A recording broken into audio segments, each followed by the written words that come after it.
Welcome to, I don't even know what number episode of LiveLoon this is. I also just want to go to bed. It's too late to be recording. I've never recorded a podcast this late. I'm literally in my jammies.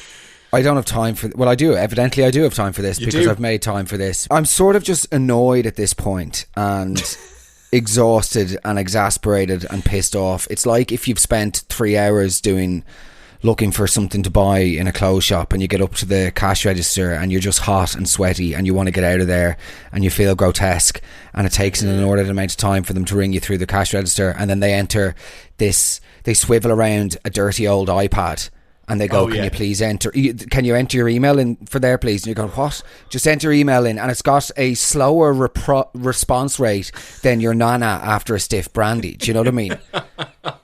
And your smudgy fingers are just, it's the worst thing in the world.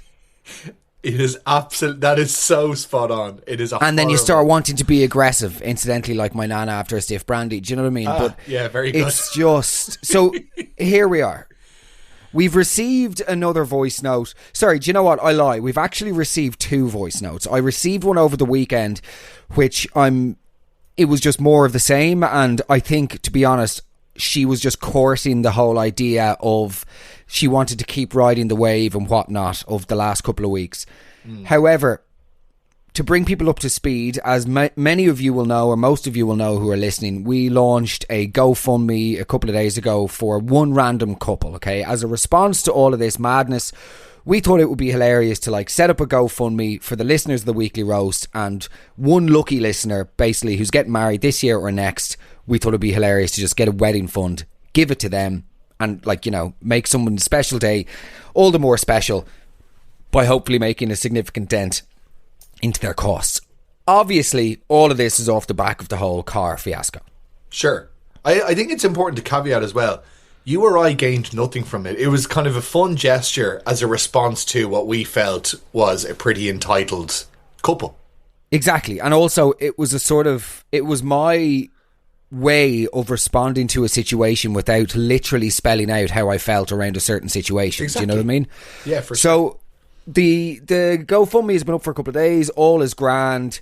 And about an hour ago on Tuesday evening, or Thursday evening rather, receive a message from our friend, the bride. Also, I have her on WhatsApp, which is just now enraging because she has my number. So it's just, we should have let you deal with that. But anyway, it is what it is. We are where we are. And she has taken what can only be described as intense umbrage with the whole process of the GoFundMe. But the most mystifying of all of this is that she not only has a problem with me now because she thinks that I am the same as her, she also has a serious beef with anybody who is participating in the GoFundMe, because as far as she is concerned, that is somehow winning the argument for her and has proved that you, and I quote, are all the same as her. It's outrageous. I mean, there are genuinely very few things that I just don't even have a reply for, such as the magnitude of the frustration in which they evoke. But this is one of them, and I mean this wholeheartedly now. I know you're getting married in 2 weeks, mate. I'm not speaking about a wedding on this podcast for another decade. This is genuinely it now. There's no more wedding content whatsoever. Normal business shall resume as of next week, because very much agreed. This for me is the nail in the This is the nail in the coffin. The bride faking her fiance's death yesterday wasn't even the nail in the coffin. This is the nail in the coffin. I feel like, okay, yes, we're sharing it because it's popular interest and people really wanted to hear her opinion. But I am also, to be brutally honest, I am genuinely just amazed that there are people out there who A, think like this, and B, others who agree with her. That's the most astonishing to me of all thing. In the last few days, particularly since we released the guest's voice note last week, I'm still receiving messages from people just being like, you people are all snowflakes, over the top, dramatic, blah blah blah, there's no real problem. Again, that's a conversation that we've already had, so we don't need to revisit it as such. But I just don't understand how there are people whose brains function in the way that these brains are, that are resulting in them forming decisions wherein they believe that all of this behaviour is okay or acceptable. I sound like, I mean, the most stereotypical middle-aged, middle-class, white, straight male comedian of all time. The world has gone mad, but the world has genuinely gone mad. And I know that her fiance or her groom is my age, but I do think that this is like, when I say it's a cultural thing, I don't mean culture in terms of race, religion, creed, or anything like that. I mean more culture in terms of the content that you consume online is clearly having a massive effect on how people are maturing in life, and also the people that are around you. Well, like, we know that is the most important thing. So this all comes back to my number one point. I think this is about how somebody was reared. I'm just going to play the voice note now. This is very much the last bit of airtime I am ever giving her, okay? This can be her swan song. Read him and weep. She can enjoy this moment, but this is all I am ever giving her going forward. And I wish her all the best in the future for her wedding, and I hope it's everything and more. But unfortunately, no, we will not be taking down the GoFundMe. The GoFundMe will be continuing. I will be announcing a winner, or we're going to do however we figure that out. We'll do that maybe later next week. I think we're on like nearly $2,000 now. So maybe once we hit $3,000, we will we'll get a big check, and we will hopefully make the dreams of we will make the dreams of some Irish couple come true. But for the moment, yeah, it brings me genuinely very little joy to press play on this voice note, but here we go. And also, for those of you who are trying to dox her, don't do that. We have manipulated her voice within an inch of its life to make sure that she remains anonymous. You don't need to go on a witch hunt, and there's nothing to gain from that. And yes, of course, she has given me the permission to publish her voice note, just in case anybody out there, as often seems to be the case, decides to get sanctimonious and says, do you know what, I haven't listened to one of those podcasts, but I think you should do this. That seems to be the case. You can tell that it's late in the day. I'm cranky, and let's get on. Come on. Let's get on with it. Ready? On y va.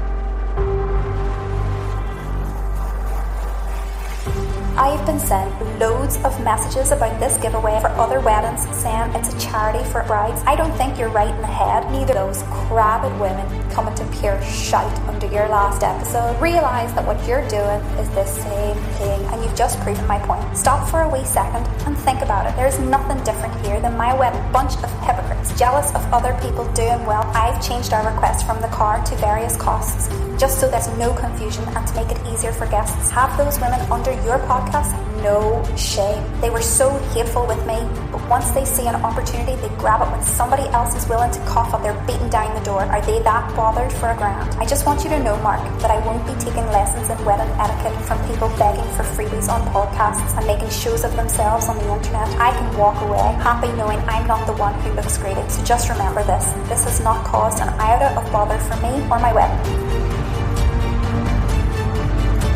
Oh my fucking God. Jesus Christ. Yeah, like, I mean, do you want me to start? Like, we are not on the same planet here. So we are apparently the same. We're not doing anything different as a result of setting up this GoFundMe, because it proves that we are the same as her. I don't understand that. But then she also says that all of the crabbed women posting shite under the last episode have just proved her point. How in any way have they just proved her point? It's just it beggars belief. She is so far from the objective truth of what we're doing and what she has opted to do. We are totally divorced from reality here with this. I find it honestly staggering. Stop for a wee second and think, what do you mean? Think about what? All of this is only happening as a response to your behaviour. This is somebody who is genuinely like making a choice, and that choice is, I am going to ignore reality. I have decided on what I would like the truth to be, and that's it, and that is the bottom line. No matter, I will not let reality alter my opinion on the way things should be.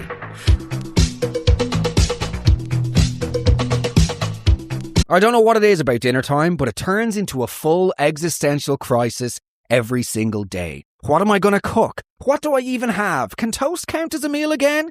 That's why HelloFresh has been a bit of a game changer for me. It's Ireland's #1 recipe box, and it basically removes all decision making, which honestly is half the battle. You get fresh, pre-portioned ingredients delivered straight to your door, along with step-by-step recipe cards that even I can follow, which is saying something. They've got quick, easy recipes too. Some of them take as little as 10 minutes, so you can actually cook something decent without it turning into a whole production. There's loads of variety, over 200 recipes every month, and about half the menu includes healthy options, so you can pretend you have your life together. They also work with local Irish producers, which is nice. Makes you feel slightly more responsible as a person. And there's no pressure with it. You can pause or cancel any time. If you want to take the stress out of dinner, just go to hellofresh.ie and you'll get 50% off your first box. T's and C's apply. 18 plus subscription service.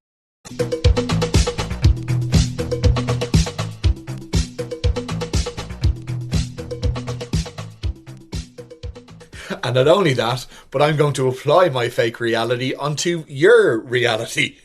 She's having a go at all these women. Oh, so we've gone from men to women. So I thought originally 2 weeks ago or last week my podcast was apparently only listened to by cranky old men. Of course. Whereas now it's crabbed women. So basically just decimate every gender is done, right? So now, and these women have no shame saying that they were so hateful to her, but then as soon as they see an opportunity, they grab it when somebody else is willing to cough up.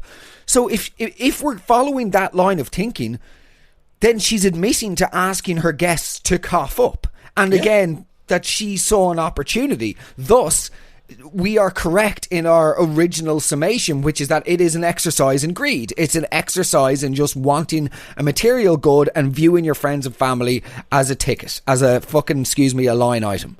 Do you know what I mean? I completely agree. I actually love these full circle moments when you have people who are so argumentative, they end up pivoting on their original. She's actually she is making our arguments for her, or for us. Do you know what I mean? Yeah. She's actually arguing against herself now and saying that the women were so hateful with her. No, hold on a second here. You were hateful and you got on to me to come on to the podcast with the voice note. So like, do you know what I mean? This isn't, there hasn't been some sort of like Jonathan Proctor-esque Crucible written by Arthur Miller, whose daughter is married to Daniel Day-Lewis. Fun fact. Oh, but you know what I mean? That isn't, isn't that? And wow. Day-Lewis obviously played Johnny Proctor in the... Anyway, this isn't the Salem witch trials and you're Abigail, burning at the stake. A lot of Crucible knowledge here had been dropped. Yeah, but we're really going for do you know what I mean? This is something that you have provided to us. People have criticised your way of thinking. Again, I have to restrain myself from truly expressing how I really feel. But people have, at best we could say, people have criticised the way that you have approached this wedding, which you have gone public about. They have also called into question your, shall I say, emotional attachment to the occasion, considering the never-ending references to my wedding. Yeah, we've heard her again saying my wedding again. Like, I really don't understand. She goes on to say, I won't be taking wedding lessons. What?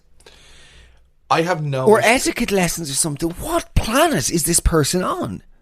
But there's a stark contrast between someone who wants to do this with their wedding. Weddings have objectively, when it comes to gifting, have become a bit more transactional. There's, a slightly higher expectation of getting gifts, and cash gifts are the norm.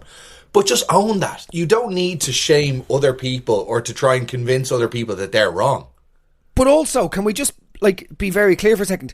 The reason why we're doing the weekly roast wedding fund, the GoFundMe, this is like a community quote unquote project, a community backed project wherein we're doing it to have a laugh at the expense of your greed, because most of us think that it was really, really shocking that you wanted your guests to give money for a car 3 months in advance. Obviously the story grew legs.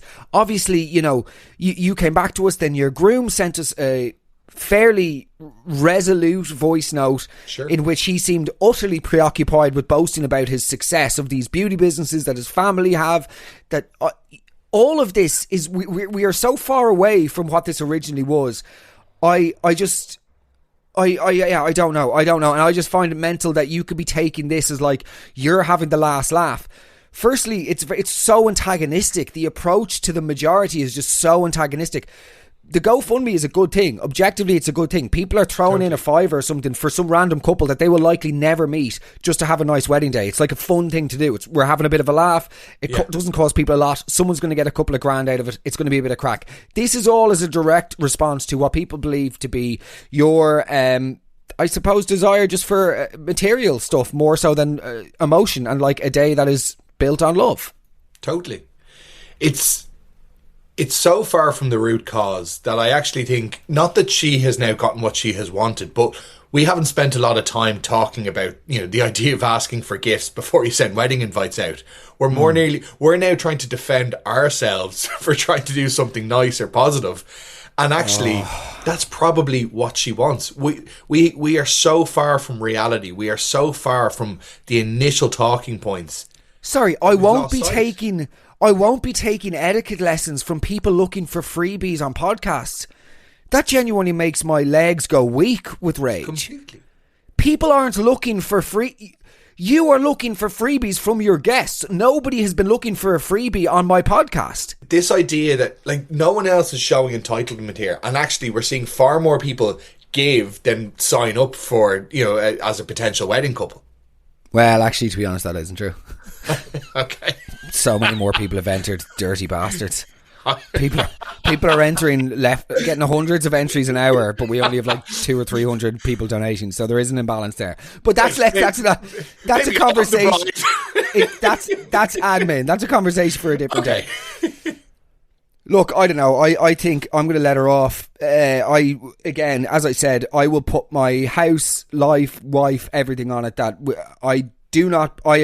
I am very happy with my reasoning behind this, and I do not need to make any defence for the GoFundMe or for the way in which people are responding to this. I believe, on this occasion, which is quite rare for me, the sort of never-ending, sort of relentless, contrarian. I am on the side of the majority here, and I'm happy and feel safe to be on the side of the majority in which we believe that this is just, it's good luck, basically. Just good luck. If this is your approach to life, may it serve you well.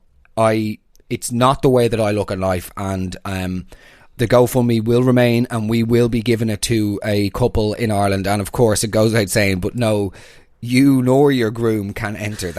There will be an entry non grata if you do try and get in. But I do wish you well, and it's okay that we have different opinions. That's what life is all about. We're allowed to have polarising and very, very opposite outlooks and still treat each other with, will I say, mostly respect. There was a couple of other ratty sentences in your voice note that I cut out just for the sake of getting this signed off on. Fair. But there you go. You're obviously riled up by the GoFundMe. The GoFundMe will stay, and I wish you all the best. Yeah. No, yeah. We are putting this to bed, Mark. Yeah, that's it now. I'm never talking about a wedding again, guys. If you enjoy the show, thank you so much. Donate to the couples GoFundMe below. We're going to choose, we'll raffle a winner or whatever. We'll figure out how to do that. But don't worry, we'll document everything, full transparency. And thank you all for joining us on this journey. It's been something else. If you've enjoyed the podcast, do us a favour, click follow wherever you get your podcasts. I'm on Instagram at Megan Mark. Michael's on at Michael O'Malley. And we will see you next week for normal business again. But good God. Just good God. Hug your loved ones. Hug anything. Touch grass. Just remind yourselves that life is very short, and fucking cars 3 months no. It's too late for this. I need to go to bed. Let's do it. Okay. Good night. God bless. Bye bye.